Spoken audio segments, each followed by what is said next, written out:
സംസ്ഥാനത്ത് പല വിധത്തിലുള്ള പനികൾ പടർന്നു പിടിക്കുകയാണ്. ഒരുപാട് കേസുകൾ, ഒരുപാട് രോഗങ്ങൾ ചർച്ചകളിൽ നിറയുന്നു, വാർത്തകളിൽ നിറയുന്ന ദിവസങ്ങളാണ്. സംസ്ഥാനത്ത് ഇന്നലെ മാത്രം പകർച്ചപ്പനി ബാധിച്ച് വിവിധ ആശുപത്രികളിൽ ചികിത്സ നേടിയത് 14,297 പേരാണ്. ജനുവരി മുതൽ 146 ഷിഗല്ല കേസുകൾ റിപ്പോർട്ട് ചെയ്തിട്ടുണ്ട് സംസ്ഥാനത്ത്. ഈ മാസം മാത്രം 70 പേർക്കാണ് രോഗം ബാധിച്ചത്. ഷിഗല്ല ബാധിച്ച് 5 മരണവും സ്ഥിരീകരിച്ചിട്ടുണ്ട്. സംസ്ഥാനത്ത് പകർച്ചവ്യാധികൾ വർദ്ധിക്കുകയാണെന്നും മഴക്കാല പൂർവ്വ ശുചീകരണം പാളിയെന്നും ആരോഗ്യമന്ത്രി കെ മുരളീധരൻ തന്നെ സമ്മതിക്കുന്നു. പകർച്ചവ്യാധികൾ മുൻകൂട്ടി കണ്ട് പ്രതിരോധിക്കാൻ പകർച്ചവ്യാധി കലണ്ടർ തയ്യാറാക്കാൻ ഉന്നതാധികാര സമിതിയെ രൂപീകരിക്കുമെന്ന് മന്ത്രി പറഞ്ഞു. പകർച്ചവ്യാധികൾ കൂടുന്നത് ആരുടെയും തെറ്റല്ലെന്നും പരിശോധന വിപുലമാക്കിയിട്ടുണ്ട് എന്നും കൂടി മന്ത്രി കൂട്ടിച്ചേർത്തു. ഇതുവരെ 38 ടെസ്റ്റുകൾ നടത്തി. ഇപ്പോൾ പേഷ്യൻ്റായി അവിടെ കിടക്കുന്ന പേഷ്യൻറ്റിനെ മാത്രമേ പോസിറ്റീവ് ഉള്ളൂ, ബാക്കി എല്ലാം നെഗറ്റീവാണ്.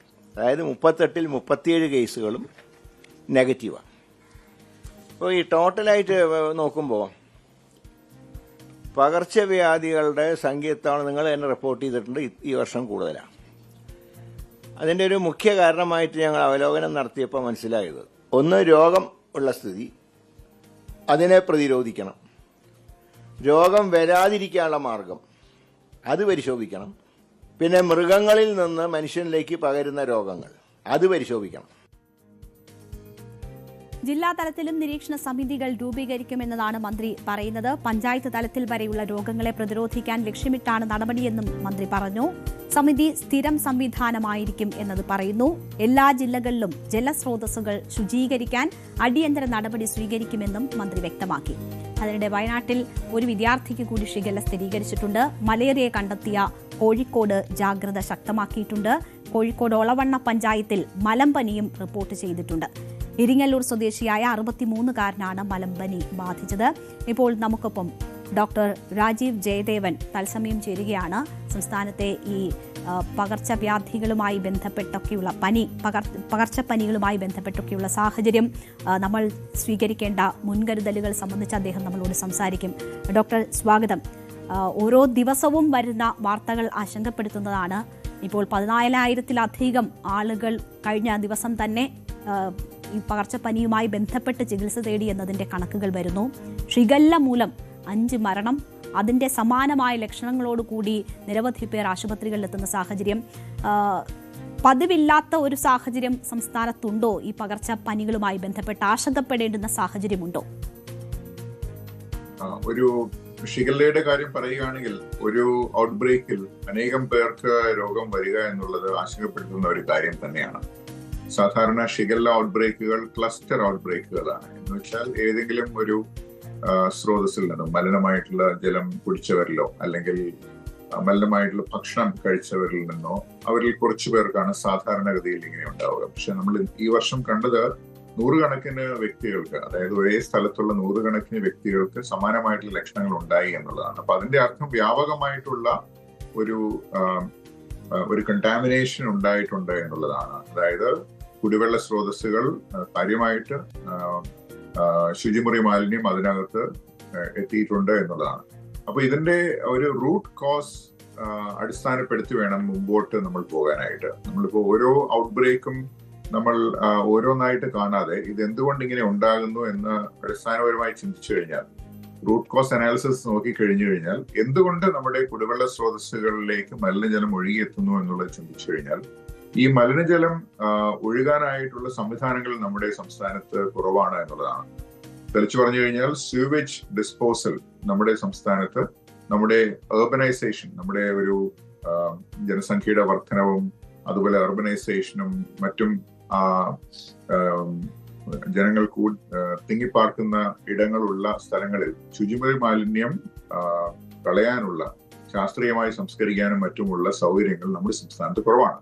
അതിന്റെ അർത്ഥം ഈ മാലിന്യമെല്ലാം എവിടെയെങ്കിലും ചെന്നെത്തും എന്നുള്ളതാണ്. അതിൽ നിന്നും പ്രത്യേകിച്ചും മഴക്കാലത്ത് കുടിവെള്ള സ്രോതസ്സുകളിലേക്ക് ഇത് എത്താൻ സാധ്യതയുണ്ട്. അതിന്റെ ബയോളജി ഞാൻ പറയാം. രോഗം ബാധിച്ച ഒരു വ്യക്തി ആ പരിസരത്തുണ്ടെങ്കിൽ ഈ വ്യക്തിയിൽ നിന്നും ഉണ്ടാകുന്ന രോഗാണുക്കൾക്ക്, പ്രത്യേകിച്ചും ഷിഗല്ല അതുപോലെയുള്ള ഹെപ്പറ്റൈറ്റിസ് എ ഉണ്ടാക്കുന്ന ജോണ്ടിസ് ഉണ്ടാക്കുന്ന വൈറസ്, ഇതെല്ലാം തന്നെ മാസങ്ങളോളം ഈ മലിനജലത്തിൽ ജീവനോടെ ഇരിക്കും എന്നുള്ളതാണ്. അപ്പോൾ ഒരു വ്യക്തി ഉണ്ടെങ്കിൽ പോലും അനേകം പേരിലേക്ക് രോഗം വ്യാപിക്കാൻ ഉതകുന്ന ഒരു മാർഗമാണ് ഇവിടെ തെളിഞ്ഞു കാണുന്നത്. അപ്പോൾ അത് പരിഹരിക്കണമെങ്കിൽ അതിന്റെ റൂട്ട് കോസ് പരിഹരിച്ചാലേ പറ്റുകയുള്ളൂ. ഈ ശുചിമുറി മാലിന്യം യാതൊരു കാരണവശാലും കുടിവെള്ള സ്രോതസ്സുകളിൽ എത്താതെ സംസ്കരിക്കാനുള്ള സംവിധാനങ്ങൾ ഉണ്ടാകണം. ഉണ്ടായി കഴിയുമ്പോൾ ഒരുപക്ഷെ ഏറെ വർഷങ്ങൾക്ക് ശേഷം നമുക്ക് ഈ ഔട്ട് ബ്രേക്കുകൾ കുറയ്ക്കാനും മറ്റും സാധിക്കും. പിന്നെയുള്ളത് ഭക്ഷണശാലകളുടെ ഒരു പ്രവർത്തന രീതിയാണ്. ഭക്ഷണശാലകൾ വിളമ്പുന്ന ഭക്ഷണം അത് സേഫ് ആയിരിക്കണം എന്നുള്ളത് നമുക്ക് നിയമങ്ങളുണ്ട്, പക്ഷെ അത് നടപ്പാക്കുന്നുണ്ടോ എന്നുള്ളത് പരിശോധിക്കുകയും ആ നടപ്പാക്കൽ ത്രൂ ഔട്ട് ദ ഇയർ ഉണ്ടാകുകയും വേണം. അതായത് ഏതെങ്കിലും ഒരു സമയത്ത് മാത്രമല്ല പരിശോധനകൾ നടത്തേണ്ടത്, തുടർച്ചയായിട്ടുള്ള പരിശോധനകളും എൻഫോഴ്സ്മെന്റും ഉണ്ടെങ്കിൽ ഈ ഭക്ഷണശാലകളും അതുപോലെ കേറ്ററിംഗ് എന്നുള്ള മുതലായ സ്ഥലങ്ങളിലെല്ലാം സേഫ് ആയിട്ടുള്ള ഭക്ഷണം ലഭിക്കാനുള്ള സാധ്യത നമുക്കുണ്ടാവും. ഇങ്ങനെ മുമ്പോട്ട് പോയാൽ മാത്രമേ നമുക്ക് ശാശ്വതമായിട്ടുള്ള മാറ്റങ്ങൾ ഇവിടെ ഉണ്ടാക്കാൻ സാധിക്കുകയുള്ളൂ. നമ്മളൊന്ന് കമ്പയർ ചെയ്ത് നോക്കിക്കഴിഞ്ഞാൽ വികസിത രാജ്യങ്ങളുമായിട്ട് കമ്പയർ ചെയ്ത് കഴിഞ്ഞാൽ നമ്മൾ വളരെ പിന്നിലാണ്. അത് പറയാതെ വയ്യ. നമ്മൾ ചില സൂചികകൾ അവരോടൊപ്പം ഉണ്ടെന്ന് പറയുന്നുണ്ടെങ്കിലും അടിസ്ഥാനപരമായിട്ടുള്ള കാര്യങ്ങൾ, അതായത് സാനിറ്റേഷൻ, പബ്ലിക് വാട്ടർ സപ്ലൈ, ഇതിലെല്ലാം നമ്മൾ വളരെ പിന്നിലാണ്. അത് മനസ്സിലാക്കി ഉടൻ തന്നെ അത് നികത്താനുള്ള നടപടികൾ നമ്മൾ കൈക്കൊള്ളേണ്ടതാണ്. ഇപ്പോൾ കോഴിക്കോട്ട് മലേറിയ അല്ലെങ്കിൽ മലമ്പനി റിപ്പോർട്ട് ചെയ്തു എന്നൊരു വാർത്ത കൂടി വരികയാണ്. ജലജന്യ രോഗമല്ല എങ്കിലും അതും ജലവുമായി ബന്ധപ്പെട്ടിട്ടുണ്ടല്ലോ. അപ്പോൾ അതും സമാനമായ കാരണമായിരിക്കുമോ? അങ്ങനെയാണെങ്കിൽ എല്ലായിടത്തും ആ ജാഗ്രത ആ രോഗങ്ങളുമായി ബന്ധപ്പെട്ടുകൂടി വേണ്ടതാണോ? മലമ്പനിയെ പറ്റി വലിയ ആശങ്കയ്ക്ക് കാരണമില്ല. കാരണം കേരളത്തിൽ അധികം മലമ്പനി മലേറിയ സ്വാഭാവികമായിട്ട് ഉണ്ടാകുന്ന ഒരു സ്ഥലമല്ല കേരളം. കേരളത്തിലേക്ക് മലമ്പനി പൊതുവെ ഇറക്കുമതി ചെയ്യാറാണ് പതിവ്. ഇത് 2 സ്ഥലങ്ങളിൽ നിന്നാണ് കേരളത്തിലേക്ക് ഈ മലമ്പനി വരുന്നത്, മലേറിയ വരുന്നത്. ഒന്ന് ആഫ്രിക്കയിൽ വളരെ സാധാരണയായിട്ട് കാണുന്ന ഒരു സംഗതിയാണ് ഈ മലേറിയ.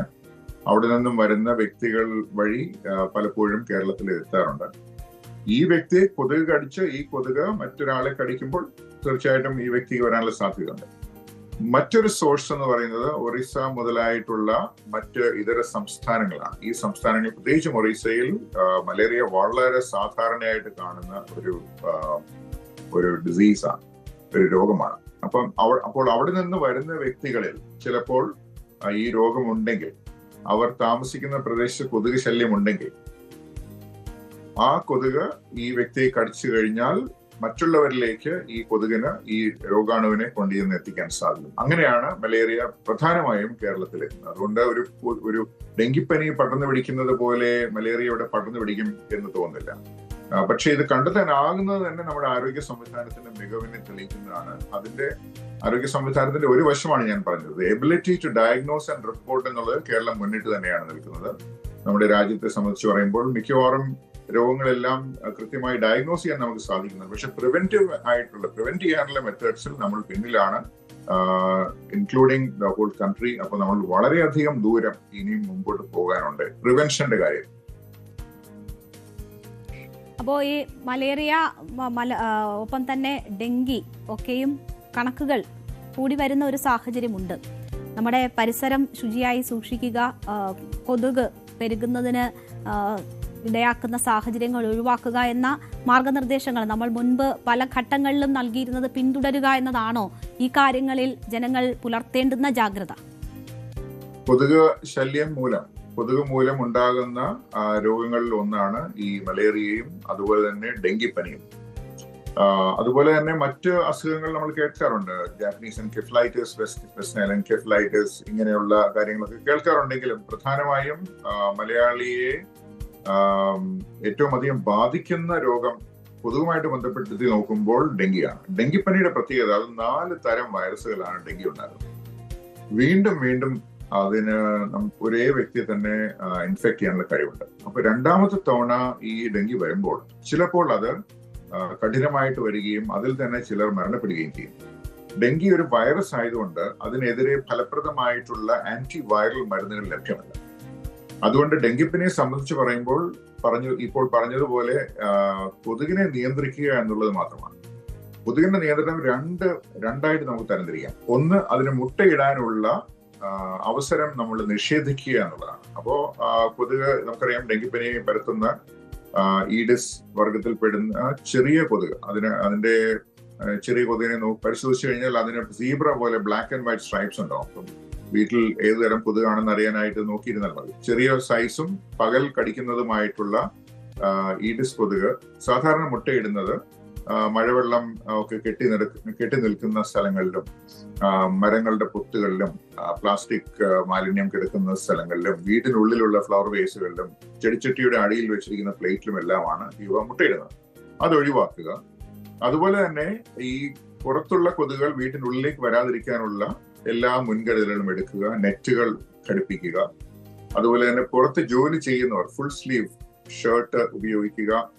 കൊതുക് കടിക്കാതിരിക്കാനുള്ള മാർഗങ്ങൾ അവലംബിക്കുക. ഇതൊക്കെയാണ് നമുക്ക് ചെയ്യാൻ സാധിക്കുന്നത്. പ്രത്യേകിച്ചും ആളുകൾ കൂട്ടമായി ഇരിക്കുന്ന ചില സ്ഥലങ്ങളുണ്ട്. ഉദാഹരണത്തിന് ആശുപത്രികൾ, അല്ലെങ്കിൽ സ്കൂളുകൾ, കോളേജുകൾ, ഹോസ്റ്റലുകൾ, ഇവിടെയെല്ലാം അനവധി പേർ ഒരേ സമയം ഒരേ സ്പേസ് പങ്കിടുന്ന സ്ഥലങ്ങളാണ്. അവിടെ ഡെങ്കിപ്പനി ബാധിച്ച ഒരു വ്യക്തി ഉണ്ടെങ്കിൽ, അവിടെ കൊതുക് ശല്യം ഉണ്ടെങ്കിൽ, ഈ വ്യക്തിയിൽ നിന്നും ഈ കൊതുകിന് അനവധി പേരിലേക്ക് വളരെ വേഗം ഈ വൈറസിനെ കൊണ്ട് എത്തിക്കാൻ സാധിക്കും. അതുകൊണ്ട് തന്നെ ഇപ്രകാരമുള്ള സ്ഥലങ്ങളിൽ കൊതുക് ശല്യം കർശനമായിട്ട് നിയന്ത്രിക്കേണ്ടത് തന്നെയാണ്. അപ്പോൾ കൊതുക് നിവാരണ പ്രവൃത്തികൾ ത്രൂ ഔട്ട് ദ ഇയർ വേണം നടത്താനായിട്ട്. അല്ലാതെ മഴക്കാലത്തിന് മുമ്പ് ഒരു ക്ലീനിങ് എന്നുള്ളത് കൊണ്ട് മാത്രം കാര്യം നടക്കുകയില്ല. Continuously throughout the year systematic ആയിട്ട് നടത്തി കഴിഞ്ഞാൽ കൊതുക് ശല്യം നമുക്ക് നിയന്ത്രിക്കാൻ സാധിക്കും. ഡെങ്കിപ്പനി പരത്തുന്ന കൊതുകിന്റെ പ്രത്യേകത അത് അധികം ദൂരം പറക്കുകയില്ല എന്നുള്ളതാണ്. അതുകൊണ്ട് തന്നെ ഒരു റെസിഡൻസ് അസോസിയേഷൻ വിചാരിച്ചു കഴിഞ്ഞാൽ അവരുടെ പരിസരം ശുചിയായിട്ട് നിർത്തിക്കഴിഞ്ഞാൽ, വെള്ളം കെട്ടി നിൽക്കാതെ സൂക്ഷിച്ചു കഴിഞ്ഞാൽ, അവിടെ അവർക്ക് ഡെങ്കിപ്പനി പരത്തുന്ന കൊതുകുകളുടെ ശല്യം ഒഴിവാക്കാൻ സാധിക്കും.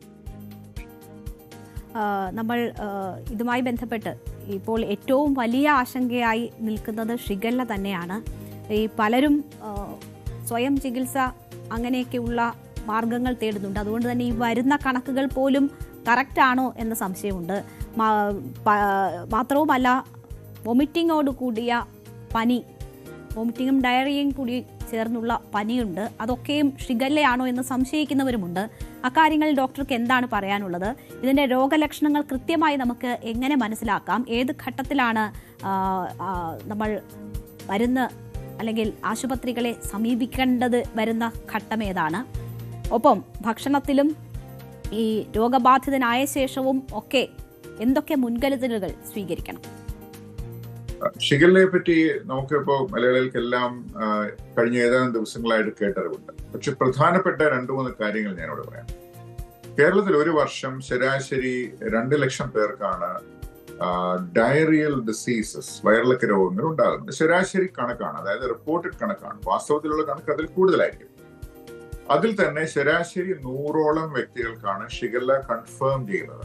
കൺഫേംഡ് എന്ന് പറഞ്ഞു കഴിഞ്ഞാൽ പരിശോധിച്ച് അത് ടെസ്റ്റ് ചെയ്ത് അത് ഷിഗല്ലയാണ് എന്ന് വെരിഫൈ ചെയ്യുന്ന കേസുകളാണ്. ഇനി ആസ് എ ഡോക്ടർ, ഇപ്പൊ ഡോക്ടർമാർ എല്ലാ വയറിളക്ക രോഗങ്ങൾക്കും ഈ ടെസ്റ്റുകളെല്ലാം ചെയ്യുകയില്ല. കാരണം ചിലവാണ്, അതിന്റെ ആവശ്യം പലപ്പോഴും വരാറില്ല.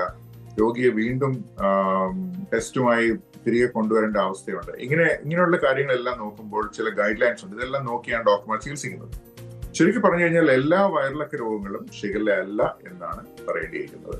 ഇനി നമ്മൾ 100 കേസ് സപ്പോസ് ഷിഗല്ലയാണ് എന്ന് സംശയിക്കുന്ന രീതിയിൽ കഠിനമായിട്ടുള്ള ലക്ഷണങ്ങളുമായി രോഗി വരുന്നു. ആ സമയത്ത് നമ്മൾ ഈ ടെസ്റ്റ് ചെയ്യുകയാണെങ്കിൽ തന്നെ ഒരു 5-10% കൂടുതൽ, അതായത് 100-ൽ 5-10 പേർക്ക് മാത്രമേ ഈ ഷിഗല്ല ആണ് എന്ന് കണ്ടെത്താറുള്ളൂ. ടെസ്റ്റ് പോസിറ്റിവിറ്റി എന്ന് നമുക്കറിയാം. അപ്പോൾ ഒരു സാധാരണ ഒരു ശരാശരി വലിയ കഠിനമല്ലാത്ത ഒരു വയറിളക്കം ഉണ്ടാകുന്ന സാഹചര്യത്തിൽ മിക്കവാറും അത് ഷിഗല്ല ആകാൻ സാധ്യതയില്ല. മിക്കവാറും ഇത് വൈറലാണ്. വൈറൽ എന്ന് പറഞ്ഞാൽ പ്രധാനമായും റോട്ടോ വൈറസ് എന്ന് പറയുന്ന ഒരു virus. It's A very common virus. അത് സെൽഫ് ലിമിറ്റിംഗ് ആയിട്ട് താനെ നിൽക്കുന്ന ഒരു തരം രോഗമാണ്. അതും ഈ പറഞ്ഞതുപോലെ മലിനമായിട്ടുള്ള ജലവും മറ്റും കൂടി ചെല്ലുമ്പോഴാണ്. അതിന് ആന്റിബയോട്ടിക്കുകളുടെയും മറ്റു ചികിത്സകളുടെയും ആവശ്യമില്ല. ORS ചികിത്സ മാത്രം മതി. ഛർദി, കഠിനമായിട്ടുള്ള വയറിളക്കം അല്ലെങ്കിൽ മറ്റ് കഠിനമായിട്ടുള്ള ക്ഷീണം ഇതൊന്നും ഇല്ലെങ്കിൽ വീട്ടിൽ തന്നെ നമുക്ക് ചികിത്സിക്കാവുന്ന ഒരു പ്രശ്നം തന്നെയാണ് വയറിളക്കം. ORS ഉണ്ടാക്കാൻ നമുക്ക് എല്ലാവർക്കും തന്നെ അറിയാം. തിളപ്പിച്ചാറ്റിയ വെള്ളത്തിൽ ഒരു നുള്ളുപ്പും ഒരു 1-2 സ്പൂൺ പഞ്ചസാരയും ഇട്ട് ചേർത്ത് ഇളക്കി ഒരു ബീക്കറിൽ വെച്ച് കഴിഞ്ഞാൽ അത് ഇടയ്ക്കിടയ്ക്ക് കുടിച്ചുകൊണ്ടിരുന്നു കഴിഞ്ഞാൽ നിർജ്ജലീകരണം ഒഴിവാക്കാൻ സാധിക്കും. എന്നാൽ കഠിനമായിട്ടുള്ള ലക്ഷണങ്ങൾ, കടുത്ത വയറുവേദന, രക്തത്തോടു കൂടിയുള്ള വയറിളക്കം, ഛർദി, അല്ലെങ്കിൽ എക്സ്ട്രീംസ് ഓഫ് ഏജ്, വളരെ ചെറിയ കുഞ്ഞുങ്ങൾ അല്ലെങ്കിൽ പ്രായാധിക്യമുള്ളവർ, ഇവരാണെങ്കിൽ ഇവർക്ക് കൂടുതൽ സൂപ്പർവിഷൻ അല്ലെങ്കിൽ കെയർ വേണ്ടി വന്നിരിക്കാം. അവർക്ക് ചിലപ്പോൾ ഹോസ്പിറ്റലൈസേഷൻ വേണ്ടി വന്നിരിക്കാം, ചിലപ്പോൾ IV ഫ്ലൂയിഡ്സ് വേണ്ടി വന്നിരിക്കാം. അതുകൊണ്ട് തന്നെ കഠിനമായിട്ടുള്ള ലക്ഷണങ്ങൾ ഉണ്ടെങ്കിൽ തീർച്ചയായിട്ടും പറഞ്ഞതുപോലെ ഡോക്ടറെ സമീപിക്കുകയും ഉചിതമായിട്ടുള്ള ചികിത്സ കൈക്കൊള്ളുകയും വേണം. ചുരുക്കി പറഞ്ഞു കഴിഞ്ഞാൽ മിക്ക വയറിളക്ക രോഗങ്ങളും വീട്ടിൽ തന്നെ നമുക്ക് ചികിത്സിക്കാവുന്നേ ഉള്ളൂ. മാറാതെ അല്ലെങ്കിൽ കഠിനമായ ലക്ഷണങ്ങൾ മാത്രം പോയി കൺസൾട്ട് ചെയ്താൽ മാത്രം മതിയാവും. ഇനി സ്വയം ചികിത്സയുടെ കാര്യം പറഞ്ഞത് നന്നായി. നമ്മുടെ സംസ്ഥാനത്ത് സ്വയം ചികിത്സ കാര്യമായിട്ട് തന്നെ നടക്കുന്നുണ്ട്. പലരും വിചാരിക്കുന്നത് ഒരു വയറിളക്കം ഉണ്ടായിക്കഴിഞ്ഞാൽ ഉടനെ ആന്റിബയോട്ടിക് കഴിക്കണം എന്നുള്ളതാണ്. അത് തെറ്റാണ്. ആന്റിബയോട്ടിക് ചിലപ്പോൾ ആവശ്യമില്ലാതെ കഴിച്ചു കഴിഞ്ഞാൽ കൂടുതൽ പ്രശ്നം ഉണ്ടാകാനാണ് വഴി. അതിനെപ്പറ്റി ഞാൻ കൂടുതൽ വിവരിക്കുന്നില്ല. എങ്കിലും ആന്റിബയോട്ടിക്കുകൾ ഡോക്ടറുടെ നിർദ്ദേശത്തോടു കൂടി മാത്രമേ കഴിക്കാൻ പാടുള്ളൂ എന്നുള്ളത് എല്ലാവർക്കും അറിയാം. കേരളത്തിലെ സംവിധാനം വെച്ച് നോക്കുമ്പോൾ കുറിപ്പടികൾ ഡോക്ടറുടെ പ്രിസ്ക്രിപ്ഷൻ കൂടാതെ നമ്മുടെ ഒരു മരുന്നുകടയും ആന്റിബയോട്ടിക് ഡിസ്പെൻസ് ചെയ്യുകയില്ല എന്നും ഞാൻ മനസ്സിലാക്കുന്നത് നല്ലൊരു കാര്യമാണ്. അമിതമായിട്ടുള്ള അകാരണമായിട്ടുള്ള ആന്റിബയോട്ടിക്കിന്റെ ഉപയോഗം ആന്റിബയോട്ടിക് റെസിസ്റ്റൻസ് ഉണ്ടാക്കുന്നു എന്നുള്ളത് നമ്മൾ മനസ്സിലാക്കണം.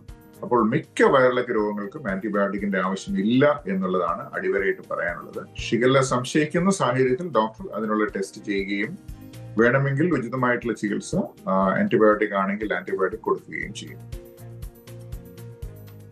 ഇന്ന് ഈ അവസരത്തിൽ ഞങ്ങളോട് സംസാരിച്ചതിന് ഇത്രയധികം ഒരുപാട് പേർക്ക് ഉപകാരപ്പെടുന്ന കാര്യങ്ങളാണ് പങ്കുവച്ചത്. വളരെ നന്ദി ഞങ്ങളോട് സഹകരിച്ചതിന്. സമയക്കുറവ് കൊണ്ട് ഞാൻ ഇടപെടുകയാണ്.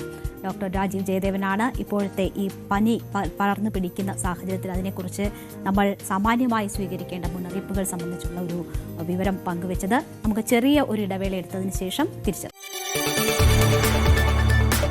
കൂടുതൽ വാർത്തകൾക്ക് news 18 Keralam YouTube channel subscribe ചെയ്യുക.